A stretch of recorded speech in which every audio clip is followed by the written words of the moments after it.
கிறிஸ்துவுக்குள் பிரியமானவர்களே, இந்த நாளுக்கான தினசரி தியான வசனம் மத்தேயு எழுதின சுவிசேஷம் 23வது அதிகாரம் 36வது வசனம்.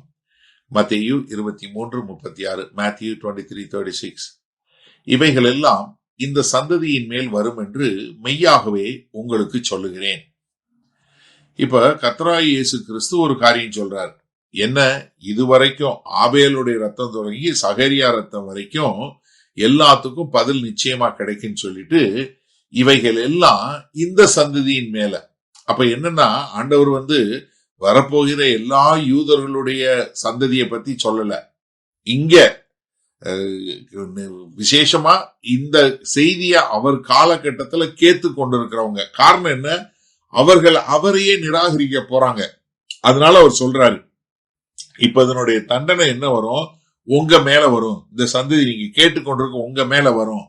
ஏன்னா லூக்கா 19வது அதிகாரம் 41 இருந்து 44 வரை உள்ள வசனங்கள்ல பார்க்கிறோம், இயேசு கிறிஸ்து எருசலேமை பார்த்து அழுகிறாரு.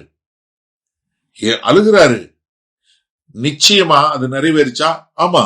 70வது வருஷம், கிறிஸ்துவுக்கு பின் 70வது வருஷம் மொத்தமா பட்டணம், தேவாலயம் எல்லாமே அழிக்கப்பட்டது. அதனால என்ன சொல்றாரு? மெய்யாகவே உங்களுக்கு சொல்லுகிறேன். அதாவது கர்த்தராகிய இயேசு கிறிஸ்து சொன்னாலே நடக்கும். அவர் இங்க ஒருவேளை நடக்குமோ நடக்காதோ அப்படிங்கிற மாதிரி ஒரு தீர்க்க தரிசனமா சொல்லல. அவர் ஒரு கட்டளையா சொல்றாரு. அவ்வளவுதான், இது வரப்போகுது. அவர் சொன்னார்னா அவ்வளவுதான். ஏன்னா மத்தேயு 24:35 பார்க்கிறோம், வானமும் பூமியும் ஒழிந்து போகும், என் வார்த்தைகளோ ஒரு காலம் ஒழிந்து போகாது. அப்ப என்ன? தேவனுடைய வார்த்தை நிச்சயமா நிறைவேறும். அப்படி இருந்தாலும் மெய்யாகவே உங்களுக்கு சொல்லுகிறேன். ஏன்னா எப்போ நியாய தீர்ப்பு வரும் தெரியுமா? கர்த்தர் திரும்ப திரும்ப தன்னுடைய இரக்கத்தை கொடுத்தோம். அந்த இரக்கத்தை அவர்கள் நிராகரிச்சு கொண்டே வந்ததற்கு பின்பாக நிச்சயமாக நியாய தீர்ப்பு உண்டாகிறது. சும்மா எல்லாம் வரல. கர்த்தர் தீர்க்கதரிசிகள் அனுப்பிச்சாரு. அவங்க என்ன பண்ணாங்க? அவங்கள நிராகரிச்சாங்க. அவர் ஞானிகளையும் வேதபாரகரை அனுப்பிச்சாரு. அவங்க என்ன பண்ணாங்க? அவங்கள துன்பப்படுத்தினாங்க. கடைசியில தன்னுடைய குமாரனாகிய கிறிஸ்துவ அனுப்பிச்சாரு. அவங்க என்ன பண்ணாங்க? அவரை நிராகரிச்சது மாத்திரல, அவரை சிலுவையில அரைஞ்சாங்க. அப்போ நியாய தீர்ப்பு யார் மேல வரும் தெரியுமா? தொடர்ந்து கர்த்தருடைய வார்த்தையை கேட்டு தங்கள் இருதயத்தை கடினப்படுத்தி என்ன ஆனாலும் சரி நாங்க கேட்க மாட்டோம் அப்படின்னு சொல்றவங்க மேல ஒரு நியாய தீர்ப்பு வரக்கூடிய ஒரு காரியத்தை பார்க்கிறோம்.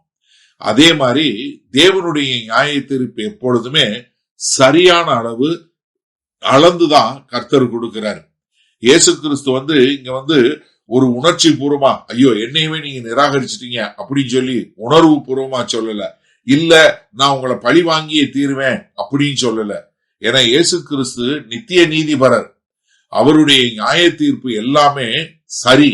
அப்ப அவருடைய நியாய தீர்ப்பு பாவத்திற்கு தக்கதாக இருக்க வேண்டும். அவங்க என்ன? தேவனுடைய மிகப்பெரிய மீட்பு, அது தன்னுடைய குமாரன், அவரையே அவங்க நிராகரிச்சு கொலை செய்ததுனால நிச்சயமாக அவங்களுக்கு பெரிய தண்டனை உண்டு. எபிரேயர் 10:29 ரொம்ப அழகா சொல்லுது. ஏன்னா அவங்க குமாரனாகிய கிறிஸ்துவே கொலை செய்ததுனால அவர்கள் மேல நிச்சயமான ஆக்கினை தீர்ப்பு உண்டு என்று. சரி, இந்த நாள்ல இந்த வசனத்தை நம்ம எப்படி எடுத்துக்கொள்வது? இன்னைக்கு உங்களுக்கு கர்த்தரோட வார்த்தை வந்துச்சுன்னா நீங்க இன்னைக்கு அந்த வார்த்தையை கீழ்படிங்க, நாளைக்கு இல்ல.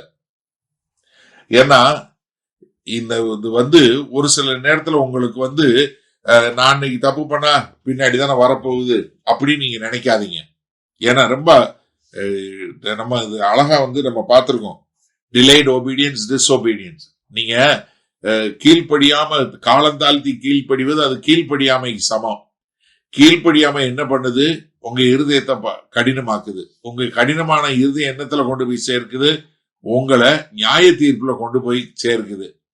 அண்ணே, கர்த்தர் தான் இரக்கமானவர் தானே, அவர் நீடிய உருக்கம் உள்ளவர் தானே, மன உருக்கம் உள்ளவர் தானே, அவர் மகா பொறுமை உள்ளவர் தானே, அவர் இரக்கத்துல ஐஸ்வர்யவான் தானே.